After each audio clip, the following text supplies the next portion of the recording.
সত্যি ভাই, যতবারই এই গানটা শুনি না কেন মন একবারে ভরে যায়। আমার তো আবার ভয় ভয় লাগে। কেন? আরে দেখ না, ধীরে ধীরে আমাদের সেই পুরোনো দিনে স্মৃতিগুলো সব হারিয়ে যাচ্ছে। ফিরে তো আর পাবো না, তাই এইভাবেই অতীতের দিনগুলোকে স্মরণ করে কাটিয়ে দিতে হচ্ছে। ওরে, পুরোনো দিনের কথা পরে ভাববি, এখন বর্তমানে কি কাণ্ড ঘটেছে শোন। কি হয়েছে? কি হয়েছে শুনলে একবারে বিচি শুকিয়ে আমসত্ব হয়ে যাবে। শান্তির ছেলে, কি হয়েছে সেটা তো বলবি।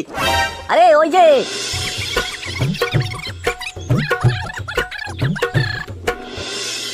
বলিস কি লেওরা? আরে এ তো খুব সাংঘাতিক ঘটনা। আরে এটা শুনে এত চমকে যাওয়ার কি আছে? আমরা তো কেউই ওই ভাঙা বাড়ির দিকে যাই না, সবাই তো মনে করে ওখানে ভূত থাকে। আর এটাই তো আসল বাস্তব। মা, খেতে দাও, খুব জোরে খিদে পেয়েছে।